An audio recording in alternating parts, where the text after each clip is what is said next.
Knew that people are also getting into the craft alcohol space, and mixers was wide open. There was only Schweppes. There was nothing else. Wow. And this was our thing, right? That how come there's only Schweppes in the country? Because if we go to Europe or any other country where there are 50 gin brands, there are also 10 mixer brands on the menu. And here there was no other option. And a lot of us would drink half Schweppes, half soda with our gins because it was too sweet. So we knew that mixers was a very wide gap in the market. And when it comes to tonics, it's ironical that tonic waters are called Indian tonic waters. Oh yeah, it originated here, right? It originated. It's an quinine- invention out of India by the Britishers because for about good 300 years, quinine was the only remedy for malaria, and they would send quinine for their troops, and it was super bitter, so they would add it to their drink. Then they would add sugar to their drink. Medicine for malaria goes into alcohol. So basically, that's how gin and tonic was born, Yeah. and that's how tonic water say Indian tonic water. And we just found it really funny that there's no craft brand of tonic water in India for all of these years. So, in fact, even our tonic water is called tonic water from India and not Indian tonic water to emphasize that we are actually from India. Folks, welcome to Paisa Vaisa. I'm your host Anupam Gupta, B50 on Twitter, and on today's episode in our sub-series on how businesses work, we look at the tonic water business, the mixer business, and also D2C in general. My guest Aneesh Bhasin, co-founder Swami Drinks. We're going to talk about tonic, ginger ale, D2C, mixers, and much more. So, folks, I was on Aneesh's podcast some time ago. Seems like a really long time ago. So, Aneesh, it's great to have you here, man. Welcome to Paisa Vaisa. Thank you so much for doing this for our listeners. Well, my pleasure, and so good to be back in the studio recording. Isn't It's it? been a while. It's been a long while, right? Yeah. And when I was on your show, we were talking about all kinds of financial stuff, and here Yeah. you are talking about the business that you've built and the very vibrant, very different kind of journey and personality that you have. Like, folks, before this recording started, we were talking about Aneesh's visit to the base camp, and you just have to follow his Instagram. Yeah, Check Aneesh the B. photos. Anish B on Instagram. And all those photos will be up there soon. They'll be up there soon. But Everest Base Camp, digressing from today's episode topic, but everyone must go to base camp. It's such a different experience. Everyone who's healthy enough. Let's just add that. It's a trek. You can be you can be moderately healthy and do it. We should do something on your health journey also sometime. But listen, yeah, I mean, you've got this very fascinating story. Even prior to Swami or Foxtrot Beverages as the company is known, which started 2018? 2018. 6 years, man. Long Yeah. time, yeah? Yeah. So let's start with what you've done, the varying things that you've done, and we'll kind of end up with Swami there, and then we'll talk about Swami. Sounds good. So my journey is a little different from a lot of my peers in terms that I never went to college, and I'm 39 now. Fuck. Sorry. I'm old. But my 12th pass out year was 2003. And that time, not going to college was not a thing. And I really got interested in photography in 11th standard. I took this portrait of my girlfriend that time with one of my friend's dad's camera. And I was like, okay, there is something about taking pictures that's just... Still have that photo? I still have that photo. Oh, amazing. And it was a good picture. You know, a lot of times you look back and think, what was I thinking? But that photography really, spoke to me. And 12th, I knew that I wanted to pursue this as a career.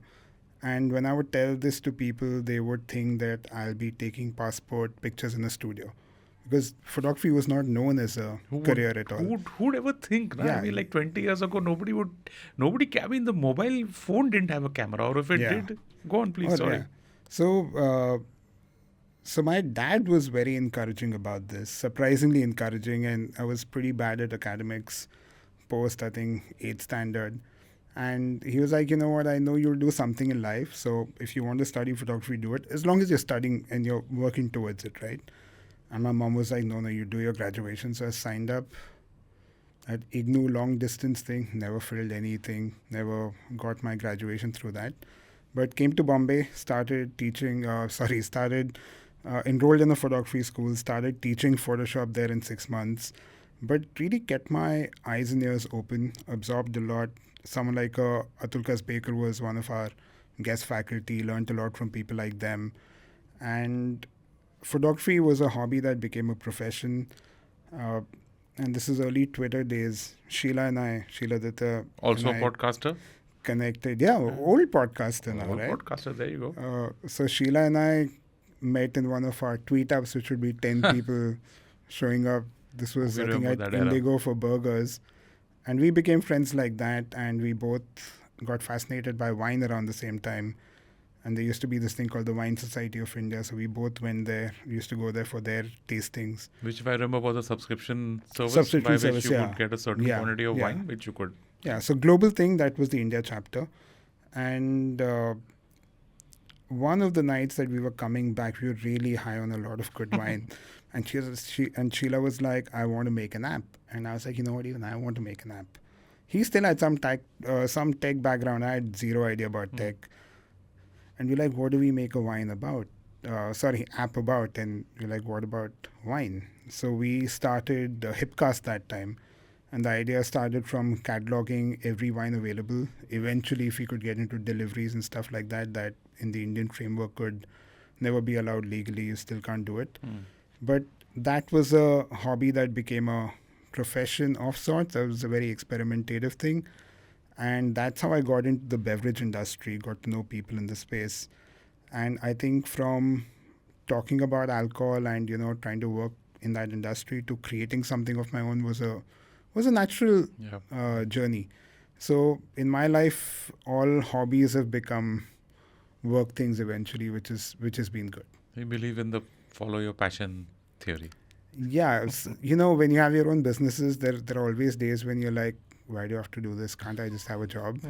So you always have those, those thoughts sometimes. But I think if you truly love what you do, that is the most incredible thing to have. Yeah, I think that's something that I want to leave the listeners with also.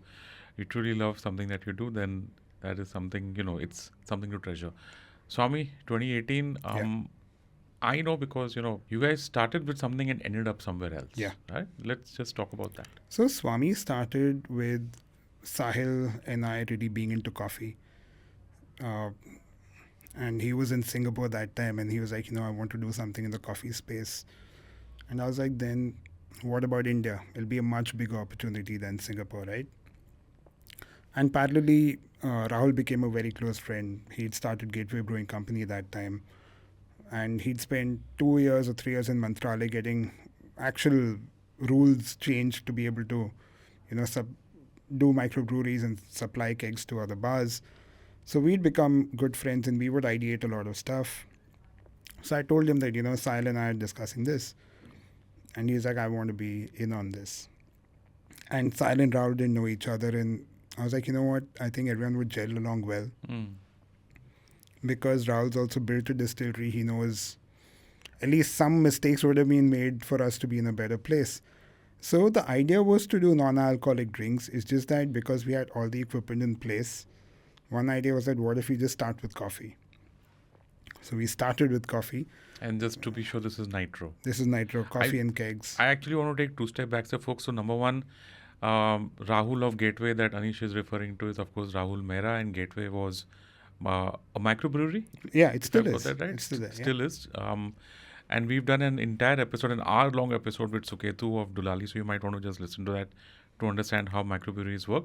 And this is 2018, okay? This is 2018, yeah. When the coffee scenes were still not as they are today. Like Starbucks is 6 years in. Yeah. Barista was on its way out. There was only Blue Tokai that time, I think. Yeah, third wave I don't think even existed. And Blue Tokai was also not cafes, they were just... and they were Bangalore based. They weren't even in roasters. Bombay, if I remember correctly. Blue Tokai was Gurgaon. Gurgaon, sorry, yeah.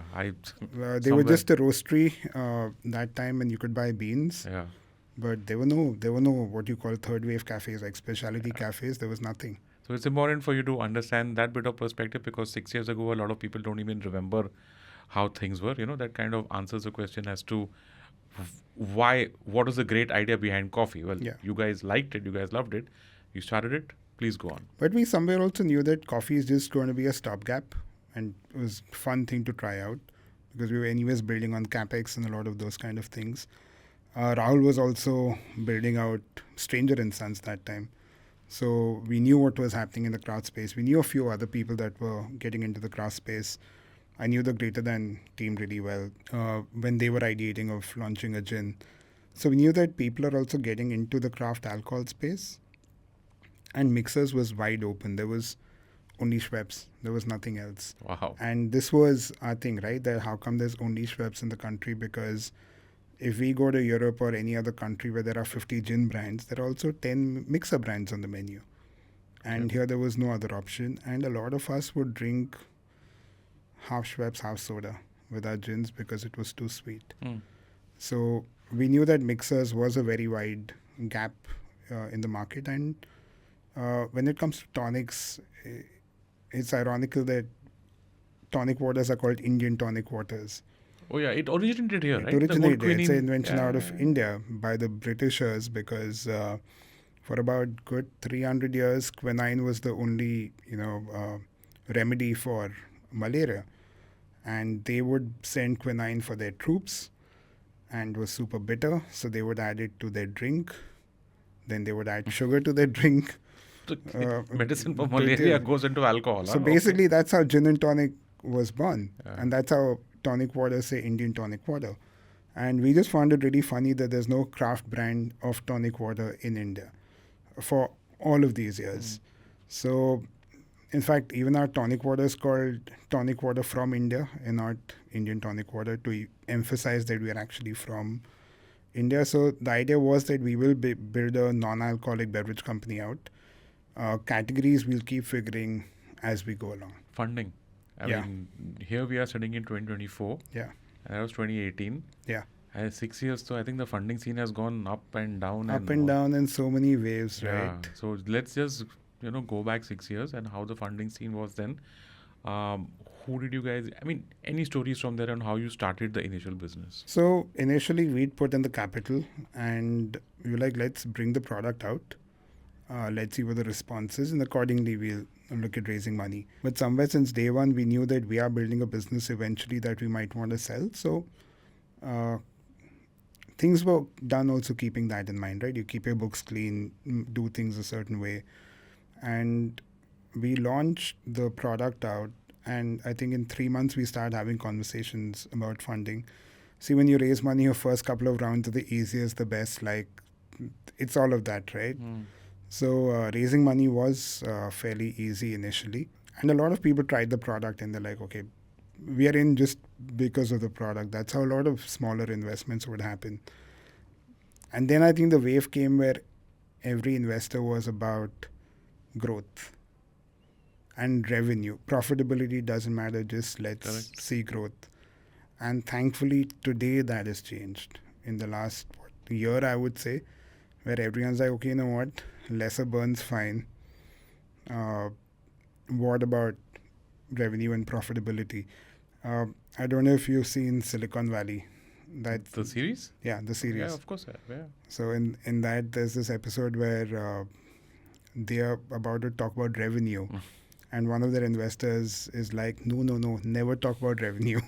Then you'll be valued as per multiple. Just say your pre-revenue. Okay. And then you can just ask for whatever valuation. So I think what we've seen in the funding cycles is a lot of money being in the market to now people being very careful about deploying money where they want to see your revenues could be lesser, but how's your beta looking? How's your path to profitability? And that's really good to see because for a long time, burn didn't matter. So now that we've got the origin story in place, actually, yeah, it might be a good time for us to talk about what Swami is. I mean, your Yeah. SKUs, your products, what markets you serve, where you are, etc., etc. Maybe for people who are listening in or watching into this, who want to know more about your product, maybe it's a good time to talk about that. So Swami is a non-alcoholic beverage company. We currently have 2 distinct categories. There's mixers and there's ready-to-drink products.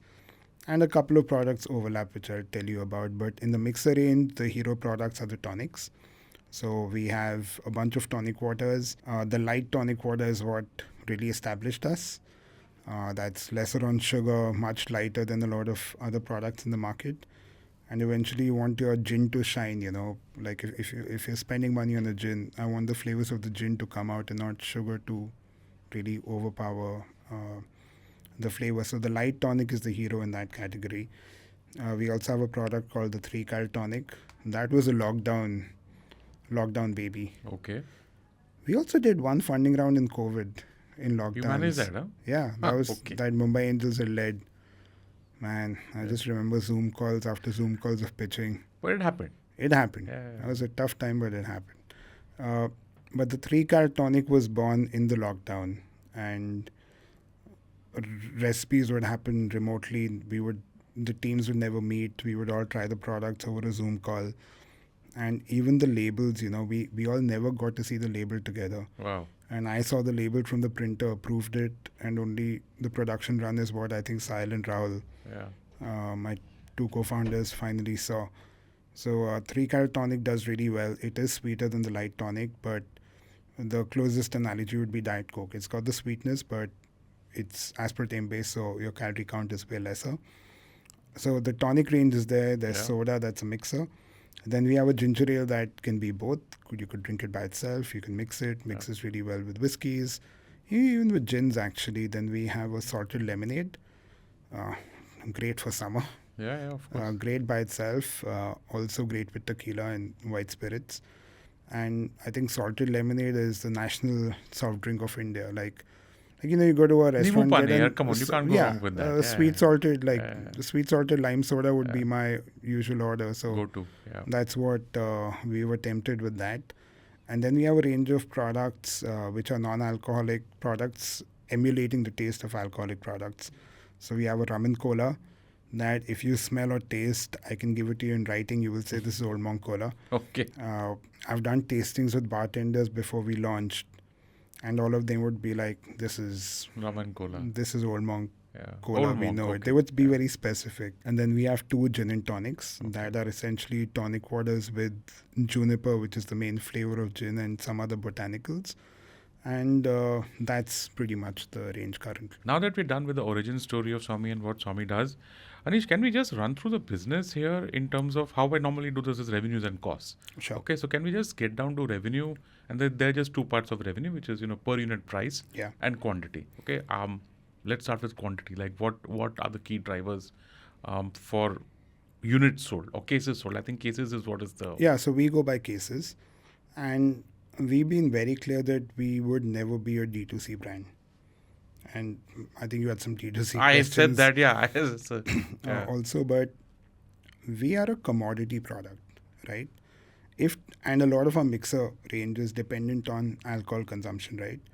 If alcohol consumption is not online, the supplementary product will not predominantly be online. That's an important distinction. When you're Very saying that we are not important D2C, we are actually on the ground. Yeah. And most people buy alcohol on the same day of consumption. So if people are buying alcohol on the same day of consumption, I don't think they're buying mixers 3-4 days in advance.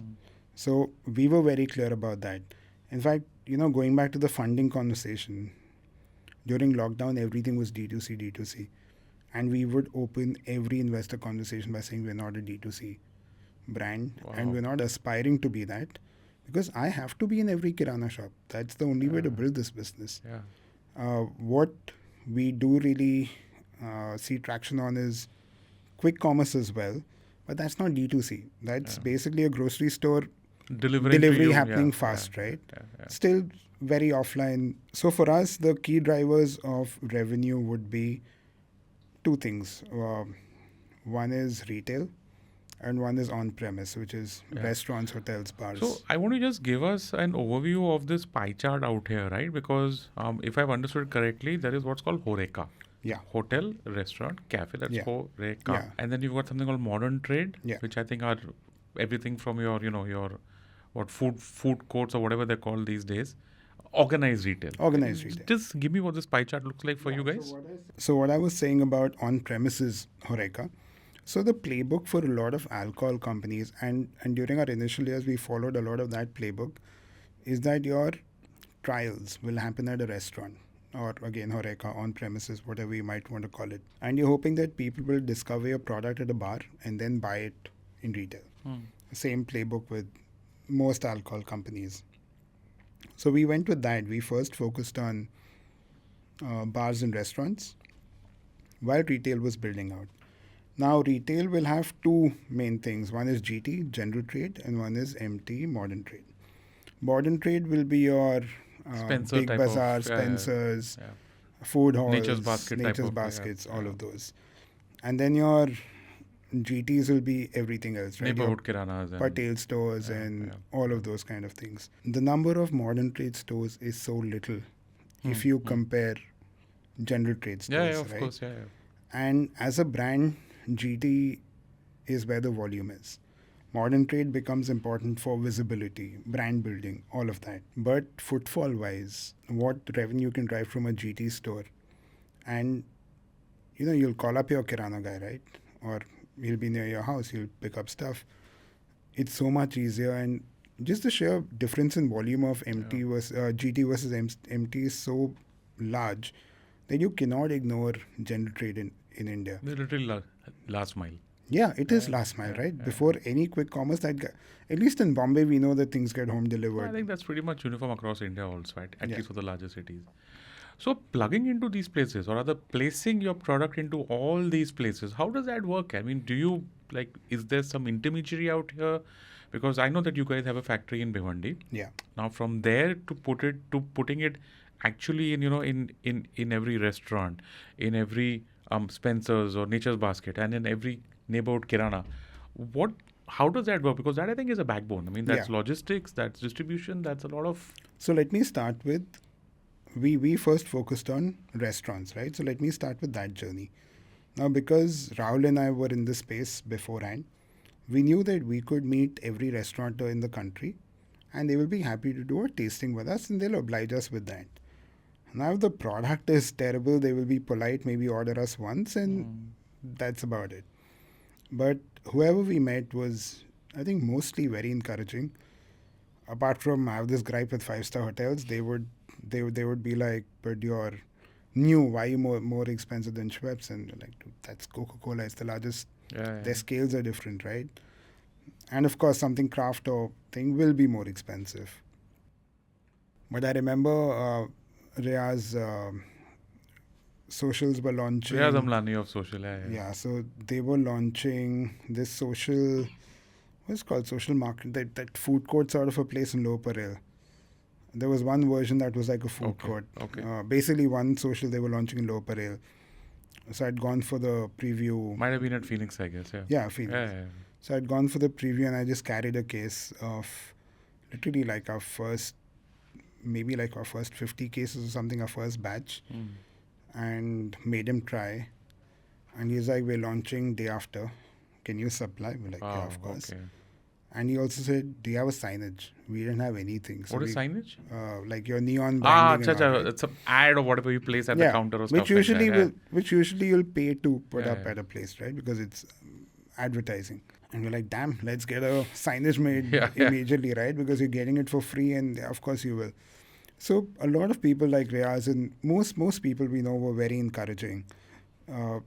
So for the first how many months, Rahul and I have gone from restaurant to restaurant, carried the products ourselves, tasted, and that's how a lot of these things are built. For a lot of wine shops also, we've gone and spoken to them. And a lot of things look very glamorous on Instagram. They do. But you should know. I mean, but a lot of these things are done like that. You have to go from shop to shop and, build things out. And then, of course, you get to a point where the product is now better known, so teams can do it. But we started with Horeca like that. And parallelly, we started to build out retail. Now, with retail, the idea was that can we look at some modern retail, of course. Modern retail is expensive. So, mostly every... Help us there. It's expensive. So I was just coming to that. So, most modern retail outlets will charge you a listing fee. So, that'll be a per product, per store cost. So, you have to pay them to keep your product on their shelf. That's just to list it. Oh, That's just to get inside the store. Now, if I want better visibility, I might have to pay more for that. Okay. Sometimes, if the product doesn't sell and they send it back to you, they'll also charge you a fine for that because they could have sold something else and made revenue instead of your product. So modern retail is expensive to get into.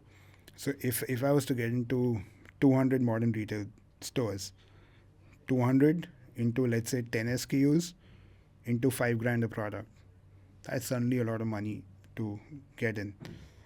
Then it's Diwali season, right? What are you going to do? Do you want to buy a shelf strip? That's X amount of money. Do you want a poster in the store? Do you want some branding? Standee or something. Yeah? So everything becomes a cost in modern retail. It happens in general retail also, but to a smaller extent. We started off with retail with some more well-known accounts like Nature's Basket and stuff like that, of course, because I think our product was a little more premium that consumer would be there. And then also being smart about where do people shop in a particular locality. Again, Bombay's example, a Patel store or a Neelam. Neelam's a great example. Very well embedded in like the premium suburbs. Correct. So, or in Delhi, there's Modern Bazaar, for example. Again, Modern Bazaar, I went there myself. How many times I had to go there to get the product in. So, in fact, some days I still get a message from their team saying that this is the order, and I was like, why do these things randomly come on WhatsApp now? So these people don't charge you anything? They usually don't. Okay. They sometimes can. Yeah, but you're dealing with different. So you're saying it's different for different people. Yeah. Okay. Also, it comes down to what kind of a journey is your brand in, right?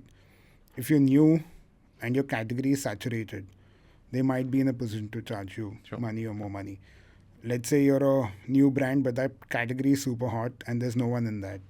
They may not. So depends. Also, even with a Nature's Basket or something, if they really want you and you've been there for some time, they may not charge you. So, but mostly, this comes down to negotiation is what it I'm does. kind of. It does. Okay.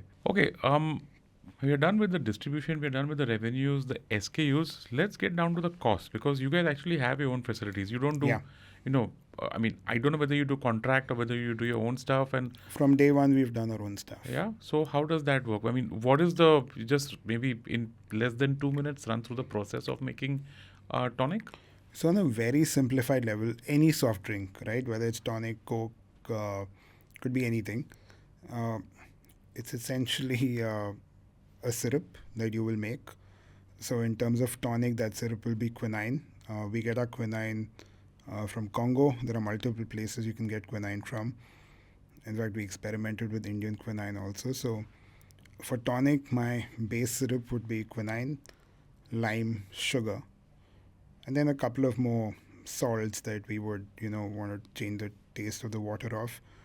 And then that's mixed with water, and that's carbonated. Okay. So, and then bottled. So it's a very simple process that way. Where one brand would be better than the other is their ingredients. Formulation, correct. Formulation is the exact word. And in our case, there is some optimization in terms of how we carbonate the product. So that's another science. Small bubbles, big bubbles, all of that. What temperature you blend the product at. So we, from day one, set up our own facility. We had a manual setup at some point, and then at some point we had enough scale to buy automatic equipment and just make that life a lot simpler and automated, and you can do larger volumes. But there were two things about not going to a contract manufacturer. I think our biggest concern was recipes, because in India, no matter what you might do, how many NDAs you might sign, some guy has told some guy the recipe, right? Like, oh man, what do you do about it? Yeah. You can't. Yeah. IP and copyrights and stuff. Yeah. Like in the US, contract manufacturing is a very mature industry. So can't mess around there. I won't take a chance here. And then whichever producers, contract manufacturers we went to, there were literally 2 or 3 options. They're also manufacturing for a Coke or much bigger companies, right? So you would totally have to work according to their schedule. And they will not care about you because you are so small as compared to who else is working with them. So those were 2 reasons that we thought we'll build our own facility out. Does it come with its own pain points? Of course it does. Yeah. But I think overall we're in a much better position because we can manage our schedules, we can do smaller batches, we do a lot of those kind of things. Enough room to play around. Enough room to play around with new product development. I want to do we did a small batch with Singapore Tourism as a collaborative product. You've done one with Super Kicks, who was With also Super on Kicks. Paisa Vaisa, by the way, guys. And Yeah. it's such a good cola. Yeah, Are you vanilla going to stick? cola. I hope you're going to stick with, because We're going to keep it now. yeah, it just says limited edition. So I'm Yeah. like, But it's maybe going to just come poured back. up or something. It's going to come back. Yeah. So it gives us room to do a lot of these kind of things. Because if I go to a contract manufacturer and say I just want to make 500 cases, it's not going to be possible. Yeah. But here we can. Yeah. So help me out here with the cost pie. Just like we did in the case of revenues, what does your cost pie look like? If walk us through maybe the top 3 costs. Would first be manufacturing, maybe then what, salaries, distribution, or how would that work? So I would keep salaries aside. Okay. Because in my unit economics, we look at COGS. Let's go for that. We That's go better to like understand that, it that way. Yeah. Our biggest cost would be the cost of the bottle, which is the case with most beverages. Wow. So And you use glass. Yeah. But even if you use cans, same thing, doesn't matter. And that was a conscious choice. It was a conscious choice because if you look, apart from the US being a very different market, premium brands have also always been built in bottles. Okay. If you go to a hotel and order Perrier, if you had an option of a Perrier in a glass bottle and Perrier in a can, you would prefer the glass bottle.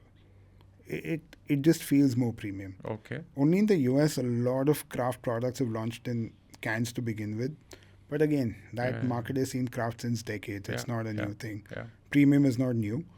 Our global competitor, or one brand that we've really looked up to in the past, is Fever Tree. Fever Tree also started in glass bottles. That's British? British. Okay. They have cans now as parallel SKUs, and we will at some point also. Cans make your logistics cost go down. But raw material wise, COGS wise, it's the same thing. So your biggest cost would be your can or bottle. That's number one. And then your biggest cost would be, for us actually, taxes. We have 40% taxes. What? Why? So you're not doing alcohol, man. So this people don't understand. Coca-Cola, any carbonated product with sugar has 28% GST plus 12% cess, which makes no sense. Dude, 12% cess, where did that come from? And cess is actually a tax on a tax. So it should be on the 28%, but it's on the full MRP. No, that's not right. I mean, I pay income tax and I know that my cess is on the tax amount. Correct. That's what cess is. But you're saying your cess is on the product value. Yeah. So it's 12%. Basically, forget. And cess is not coming back. GST will still adjust somewhere. I've been trying to work with a couple of people, and we've been talking to a lot of state GST people to, bring a different rule for India, because in India, the rule is for beverages. If you have carbonation and sugar, could be any sugar, doesn't matter. Could be aspartame and like a 0 calorie product. It's straight 40%. Wow. If you remove the sugar, it's 18%. Or if you remove carbonation, it's 18%. So fruit juices, which will have way more sugar, is 18%. But just because we are carbonated, we are 40%. Let me take a guess on Bisleri. I mean, on mineral water, whatever it's called, mineral water. That'll be 18%. So it's just stupid. We're the only country that has a sugar... either you keep it sugar-wise, right? In 100 ml, how much sugar you have as per that. But this is just bizarre. So cost of bottle, taxes, what else? That would be our main cost, right? Cool. Otherwise, we'll operate on a 60 to 70% gross margin. Gross margin, And we can do that because manufacturing is with us. Yeah. Otherwise, if we weren't manufacturing ourselves, apart from COGS, we would have had a conversion cost that we pay to the facility. So we don't do that. We save up on that. And... after that would come everything else? After that is everything else. Sure. And see, when you hire a team, beyond a point, you will get to scale where the team cost, then it all makes sense, right? Initially, it won't make sense. So team cost is different. That'll get absorbed the moment you hit a certain scale. So as long as you're CM2, you're working towards CM2, being CM2 positive, I think that is what a lot of brands will look at. Contribution margin. Okay, sorry for that, folks. I'm like you should behind the curve. No, I don't know. I'm not out of CM2. It's called contribution margin. Okay. But basically, as long as you're good on a unit level basis, that's what CM2 will also come down to. As long as you're good on a unit economic level basis, then it's only a matter of how much you're going to sell eventually, right? Okay. So as long as your margins are fine, you'll hit a certain scale and you will be profitable. Anish, let's talk about the cool stuff, right? Because you guys get to do, all sorts of stuff we out here. We really do. Yeah, you're working with with the largest alcohol brands in the world. Yeah. Talk to us about the marketing and brand strategies that you've got, and what has really worked for you guys so far. So the cool thing is we are so linked to alcohol, but we're not alcohol. So we have a lot more freedom in terms of advertising, which alcohol doesn't in India and most markets actually globally. So for us, a lot of marketing was that how do we reach out to people like us to begin with? So that a lot of it was building cultures that so mixers and going back to Horeca, right? When you order a soda, it will come in a carafe. A lot of mixers will come in a carafe, or they'll be already made for you. If you order a gin and tonic, it's already Correct. been made and gotten to your table. Simple things like just send the bottle to the table. Very basic thing. But that basic thing was not that basic that time. Okay. So a lot of people would see that product and say, okay, what is this? That really helped us. A very simple strategy like that. At a restaurant, the bottle needs to be sent to the table and not mixed at a bar. And then a lot of our playbook has been, collaborating with the right people. Some collaborations would be very hyper local. Like we were talking about the Super Kicks Association, that's super hyper local, super niche in terms of a sneaker audience, and all of us are sneakerheads at Swami. And then some much larger collaborations, like during the lockdown, we had a collaboration with Pernod Ricard India. So Pernod Ricard, they own your Chivas and Beefeater and like Absolute Vodka, a lot of big brands. So during the lockdown, any 2 bottles of their imported products that you bought, you got a Swami 4-pack. So that was a very big partnership for us. We did a project with Moet Hennessy India. So with Moet Hennessy India, we developed a mixer for Glenmorangie, Hennessy, and Belvedere vodka. And these are brands that have so much legacy and history behind them. And if I'm right, LVMH, their parent company, is the first time LVMH globally has worked with another beverage company. Wow. So They our don't do that normally. They don't do that normally. Okay. So our products that we were making went to each head office of each brand. Their tasting committees had to try it out, approve it. So when we worked with Moet Hennessy India, we had a volume commitment from them. And eventually all 3 products came through. But what they later told us that they thought Hennessy would never go through. Okay. Because Hennessy is such a traditional old brand that they would not really do this. But it worked out really well. So our partnerships have been very big partnerships to very small partnerships to some fun stuff. Like we just launched a Pandan tonic that's a Singapore-inspired tonic. So we'll keep doing a lot of these things that ultimately are getting people to taste our product, and we're a consumable product. So ultimately, I want people to taste the product, and that's what we've done. Our marketing has essentially been that. Even at, let's say, a festival like Magnetic Fields, the idea was for people to try the product. In fact, we piloted a marketing activation there that we scaled up to other places, which was called Make Your Own Tonic.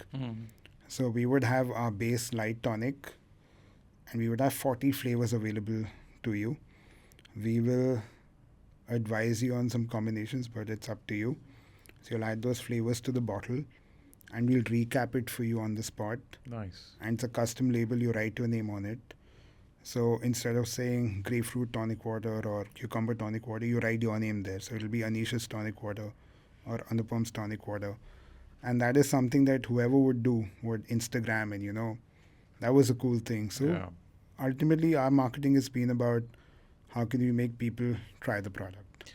I want to talk about competition out here before, we're kind of winding up the episode, because here you are in the craft space, which obviously you're probably the first guy out there, but you're standing right next to a big daddy. You're standing right next to someone who's got, 100% market share. Yeah. Right? So I know because, every time that if I go to a restaurant, if I'm ordering a vodka tonic, which is my preferred way of, you just get that brand out there. Yeah. Right? And here you come in. Yeah. So how do you guys deal with competition? Or were you too small for them to give a damn? That's my first question. Hold. And after you came in, boom, in the last few years, I don't know how many tonic brands are out there. I know because when I go to my Patel stores, there's an entire shelf and there's boom, boom, boom out there. So let's talk about that. So there's no shying away from the brand that you're mentioning, that Schweppes. Schweppes was the first tonic water brand, and Schweppes is the biggest. It's essentially either Coca-Cola or Cadbury's in some markets. But you cannot imagine that Schweppes will just disappear. That's foolish And for us to even it's assume. from Coke, right? If Yeah. So India's Coke. Some markets I think it's Cadbury's, but Okay. mostly it's Coca-Cola. They have the distribution muscle of very few other FMCG companies, right? So you cannot fight Schweppes on distribution. We fight Schweppes on taste, and we're more expensive. By the way, when this GST thing happened, they never increased their prices. We thought they would. Oh, But they absorb the entire They thing. absorbed the Nice. excess. If they didn't, they would be at a higher MRP, much closer to us. Okay. You can only fight a much larger company on taste and experiences. And we are not a faceless corporation. We interact with people. We work with restaurants to build their menus out, do a lot of stuff with our partners. And I think if you have the human element sorted and your product is good to begin with, you will fight a giant, because also the perception about homegrown being cool is another thing, right? There's also a fairly recent phenomena where people do trust Indian brands, which would not have been the case 7, 8, 10 years back. Yeah, I So think I know when Suketu was here talking about Durali, that's also one example, right? Yeah. Because the organized beer industry is massive. Yeah. And you've got, I think, Bira was there. Yeah. Suketu's built his entire brand. You're a great example. I think what Rahul is doing with Stranger. Yeah. These are all, homegrown brands with their own very specific tastes. I don't know whether I should even use the word taking on, because this looks like a brand new market that's opened up. It's coexisting very peacefully, I It think. will coexist. Yeah, So we a lot of times would tell bars that don't remove Schweppes. Keep us as an option, right? Yeah. Keep both. There's no problem.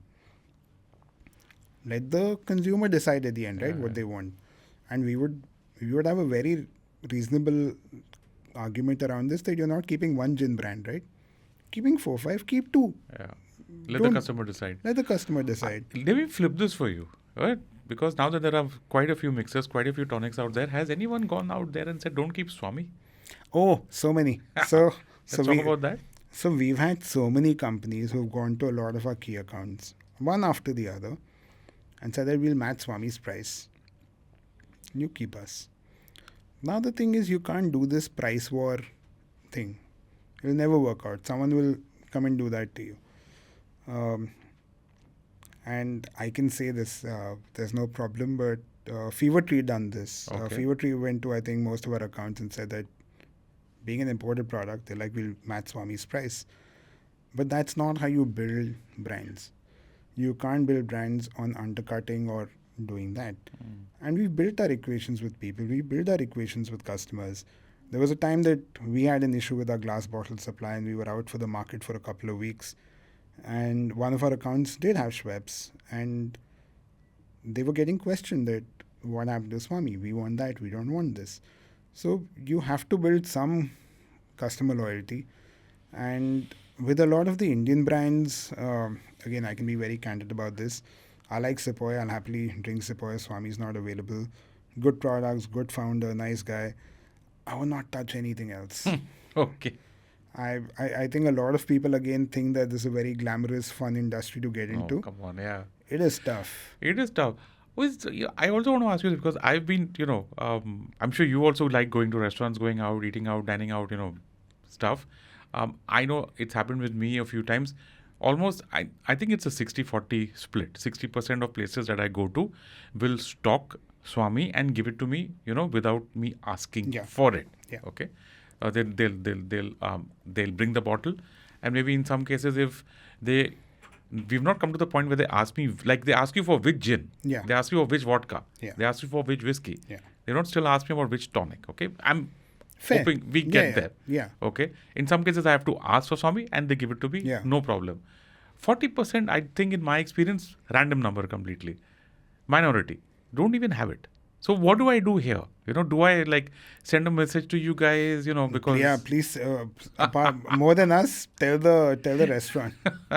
I think that for us is the biggest driver. Yeah, our there are a te- few of them, man. Come on. So our teams would have, of course, spoken to them.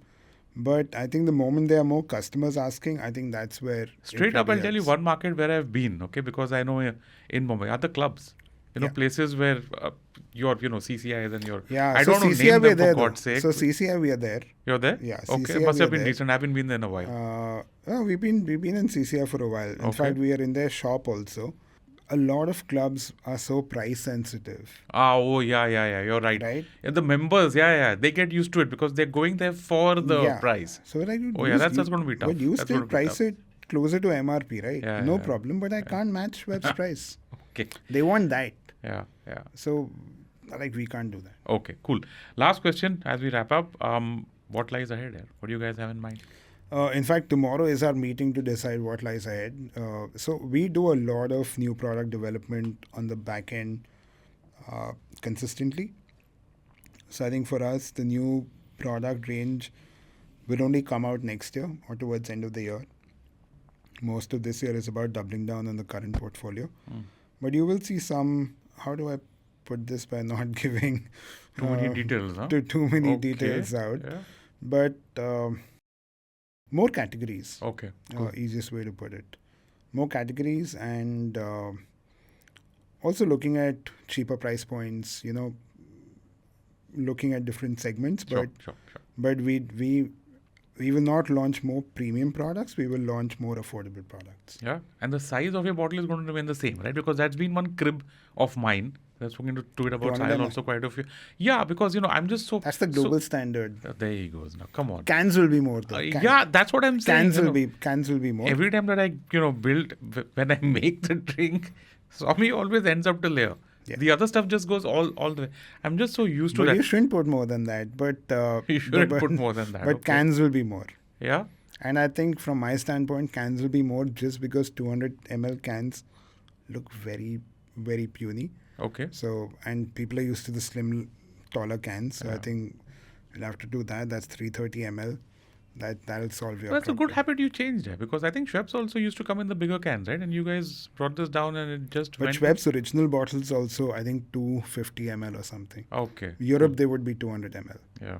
Hey, before I let you go, before we go into the, the other part, I in my normal podcast, I mean, for the financial products, I always ask them about books and stuff like that. Yeah. What I want to ask you is, I don't know, let's go for favorite cocktail. Oh, yeah, sure. Yeah. Favorite cocktail would be a mezcal margarita. Okay. And favorite places to have it? Favorite places would be, I think cocktail-wise, I'll give you Bombay, Delhi, Bangalore options. Let's start with Bombay. Bombay would be Americano and Papas. Okay. Papas is if you get a reservation. Or people like you get a reservation. Normal models like us can't. No. My reel got 650K about Papas. Thanks. I did a full math on Papas reel. Even if 1% people converted from that reel into reservations, they would have sold out 2 months of tables. Is this Yash? Is this Yash and his team out here? Or if you guys are listening, there's a message out here for you guys. But sorry, let's go back. Sorry, go on. Yeah. I would also PCO. Actually, there are a few more bars, but these three come to mind right now. Americano, Papas, and PCO. Yeah. That's done with Bombay. Bangalore would be Soka and Spirit Forward. Okay. Delhi would be PCO again. And Sidecar. Okay. Yeah, these would be 2 options. Food pairings with this? I know because, It doesn't matter. Doesn't matter? Doesn't matter. Okay, cool. Even with wines, this whole food pairing thing is so overrated. Favorite wines? Let's go for that. Come on. Oh, favorite wines. I can name a few. I can't just name one. When it comes to reds, Barolos, that's a region in the wine from Italy. Oh, nice. So you like it like heavy-bodied and... So Barolo, the grape is Nebbiolo. It's like a Pinot Noir grape. So it looks very light, very see-through, but a lot of flavor. Yeah, I mean, when it goes, it's full-bodied stuff. A lot of flavor, but looks very light, very deceptive, but it's got a lot of freshness, sour cherries. It was my birthday 2 days back, so we had a lot of Barolos and this one Magnum big bottle of Chianti, but a lot of Italian reds. Okay. Then French reds would be, Burgundy would be my preference over Bordeaux, and then champagne. Cool. You can always have champagne. Cool. So have we covered everything out there? Do you want to go into whiskeys or that's it, we are done? Whiskeys, I'm a big bourbon drinker, and I like sherry cask age whiskeys. I'm not hearing any single malts out there. I mean, I thought you'll put in some single malt out there. Single malt could be... So one thing I really like, and I'm going to the Bushmills distillery in Ireland on Sunday. Most of their whiskeys are sherry cask aged, and to me, whether it's single malt or blended doesn't matter. I think it's how it was made. Oh boy, look at that. Yeah. Someone who's not a snob. Huh. Did you know? Did you What? know? Did you know? Blended whiskies are how whiskey started, and single malt is a very new phenomena in whiskies. I've been conned by people then. Yeah. Listen, I'm not a whiskey guy any which way, so I Like- don't know and I don't, Like if your old school connoisseurs and all, they were all drinking blended Blends, whiskies. Single huh. malt came way later. So all the snobbishness is all needs the to get- snobbishness, like you meet so many people and they're like, oh, we only drink single malt whiskies. Like, why would That's you? the thing, right? Why would you corner yourself and limit yourself? Okay, now that we are done with the serious part, and with a lot of first of all, I'm feeling very thirsty, by the way. Let's just say that's not a coincidence. I have a list of questions for you, okay, which are like more on the lighter side. And this is something that I wanted to ask you because you guys have seen a lot. Yeah. 3 pieces of advice for people wanting to enter this business. This is the beverage business. This is the mixer, the stuff that you're doing. Like, Yeah. let's say that someone who's listening into this and says, I want to make tonic, I want to make mixers. Boom. Aneesh Bhasin, what do you have to tell them? Don't enter the space Okay. very candidly. I think do your research, and by research I mean go to purchase managers of bigger chains, of restaurants, of hotels. Talk to people who actually make purchase decisions, and not notionally talk to people who will give you friendly advice just to sound encouraging. That's interesting. Yeah. Okay. I mean, you're putting purchase before product in the sense that you think that should They'll give you a be- reality check, even with a couple of the modern retail outlets. Rahul and I have gone for meetings multiple times. We waited outside and they've said, come tomorrow. Wow. You'll go through all of that and realize what you're dealing with. Are you serious? Yeah, this happened so many times. We were with a purchase meeting with one of the biggest hotel chains. And after waiting for 2 hours, they finally, Oh. we met them. And they are showing us prices on the calculator. That we are okay with this price. Wow. So get a reality check. Oh because boy. again, Yeah, everything that's rough, looks man. That's rough. everything looks very easy, but talk to shops. Yeah. Okay. See why are people buying a certain product and how are all the products doing in the market. Because everyone makes it look like a very cool story, right? But just try and understand what the ground realities can be. You're giving a major reality check to passion. Lot of entrepreneurs wake up and say, I've got a product. I believe in this. Let me just go with it. And you're saying, hold Yeah. on. This is a connected piece of advice. As much as you like a product, you also have to look at what the market wants. And one classic example, we've seen with our product, is that the light tonic works so well in Bombay. Delhi people like, where's the sugar? So we made our original tonic water to counter that. And out of your portfolio that you build eventually, every product may not be your favorite, and that's okay because you have to cater to different tastes, and your taste can't be everyone's taste. Third would be...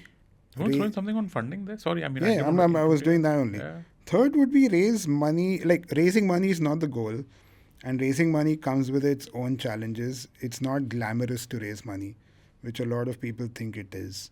The moment you take money from investors, whatever money you've taken, you're liable to respond to them, and you are answerable, right?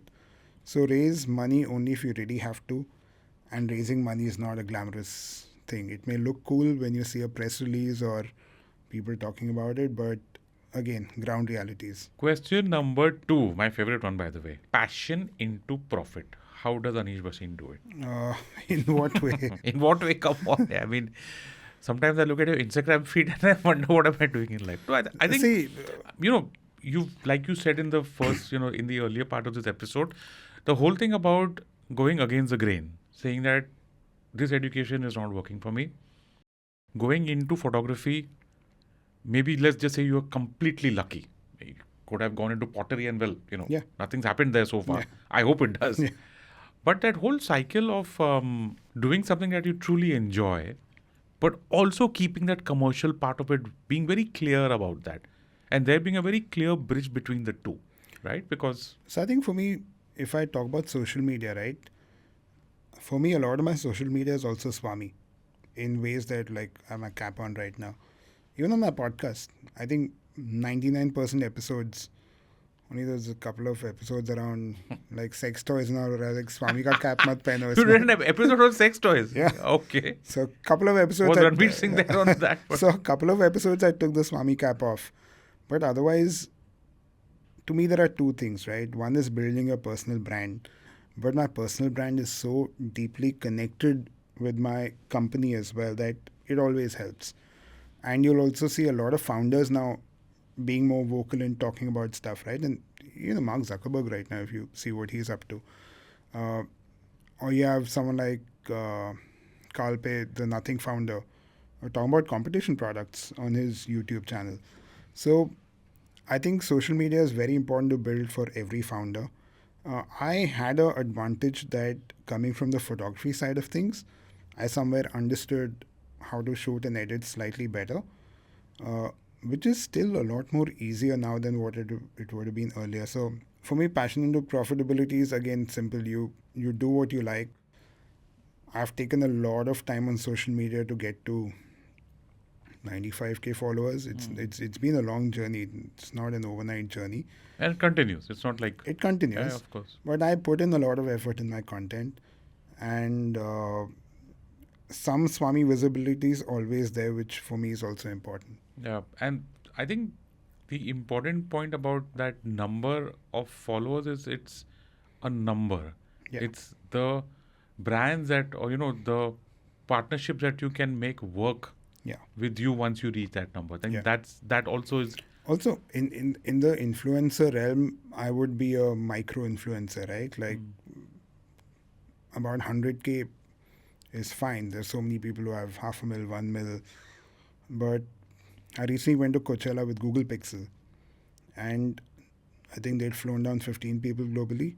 I was at 100k. A lot of them were at 40k, and a couple of them were at 500k. And it's not only about numbers, right? It's also quality of people that are listening to you. I think brands need to figure that out. Yeah. You might know it because you're on this side, but the brands need to know that it's just not about... Yeah, so it's just not about numbers. And in my case, I'm lucky that a lot of my followers are also other tastemakers, right? So that audience quality also makes a difference. And I've said no to a lot of stuff for Instagram. That's what I'm implying that. I'm glad that you said it that way, because you need to find brands, I'm assuming, that go with your vibe and with your philosophies. I guess that's what's like important. Only a couple of campaigns I did them, and after that I think sell out. But but mostly it's been good, and it's been good brands. I've worked with mostly good brands. Yeah. Okay. Last and final question.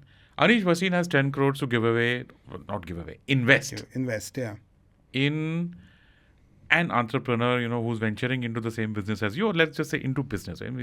And here you are doling out this money or investing. I don't know why I'm saying doling out. I guess somewhere in my head, I still feel that startup money is stuff that's stored. Okay. But Aneesh Bhasin has 10 crores. What are the qualities that you would look out for in a founder, in an entrepreneur before signing that check to him or her? I think that's a tough question. I hope that you reach that point someday. Yeah? Come on. Yeah, of course. Yeah. 100%. Yeah. As someone who's been there, done that. I think it's just the mindset, right? Because you have to know, starting a brand in this space, in any startup space, that there will be firefighting almost every day. Right? The day you don't have firefighting is a great day to have. I think it comes down to how resilient someone is or will be. You'll always run out of money, no matter what scale of company you might be in the space. You hear Dipinder talk about Zomato. They almost ran out of money how many times? These things will always happen. You'll always have some product issues, this, that, and how resilient someone would be. I think that is... mindset, resilience... also product fit. Product fit, okay. Yeah, because, we are living in a time when Shark Tank has taken over a lot of I these love watching conversations. Shark Tank, though. It's so much fun to watch Shark Tank. Yeah. So those are the 3 qualities. Okay, folks, that is a wrap on this episode of Paisa Vaisa. My guest, Aneesh Bhasin, co-founder Swami Drinks. Anish, wish you guys all the best. Thank you so much. Always ask for Swami wherever I go, whenever I have... Yeah, and whoever's listening to, please also do that. Yeah, always ask for Swami. Ask for Swami. It's listed on Amazon and all your quick commerce platforms. Have it. So if you can't find it anywhere, just order it at home or ask for it wherever you go. Yeah, and if you don't find it, just DM us on Instagram. We'll tell you where to get it. Cool. Thank you so much for doing this for our listeners. Thanks. Bye. I V M.